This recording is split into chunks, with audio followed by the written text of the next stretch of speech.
पहला है उसमें बजाज फिनसर्व, भाई इसमें बहुत अच्छे मूव्स बने थे और इसीलिए बन रहे थे क्योंकि इन्होंने बहुत तगड़ा वो स्प्लिट और बोनस का डोल आउट अनाउंसमेंट कर दिया था। उसके बाद तो खैर वहाँ से वो उछाल, उसके बाद उस तेजी पे कंसोलिडेट हुआ और अब फिर अप मूव शुरू हो रहे हैं। क्यों हो रहे हैं?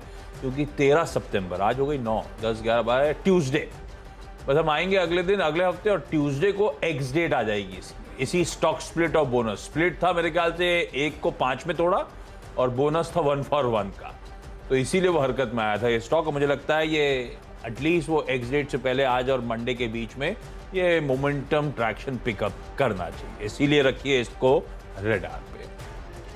वैल्यूएशन अपनी जगह तेजी तूल पकड़ चुकी है तगड़ी, इसीलिए सिर्फ इस बात का कंफर्ट लेके चल रहा हूँ। लाइकवाइज दूसरा इंपॉर्टेंट इवेंट आना है केयर रेटिंग्स के लिहाज से।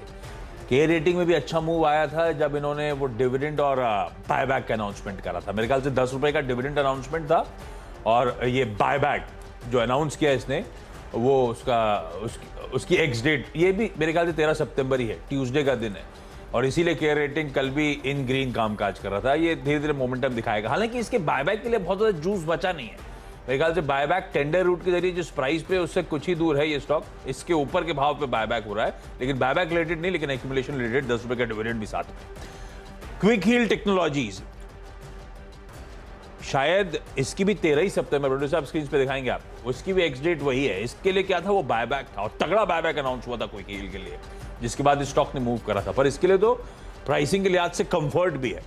50 लाख शेयर्स का बायबैक 300 रुपए के भाव, 150 करोड़ रुपए टेंडर रूट के जरिए एक बायबैक होगा। 150 करोड़ रुपए का कुल एलोकेशन किया कंपनी ने इस बायबैक के ऊपर, और इसकी भी ट्यूसडे एक्स डेट, तो इससे पहले थोड़ा सा एक्यूमुलेशन होता नजर आएगा, हम उसी बात का फायदा उठाएंगे। इसलिए मैंने कहा था कि कुछ स्टॉक्स हैं जिनकी होपिंग कि डाउनसाइड रिस्क प्रोटेक्टेड है, थोड़ा सा अपसाइड सेट स्टीम बचाओ, इसीलिए 3 स्टॉक्स एक साथ हाईलाइट।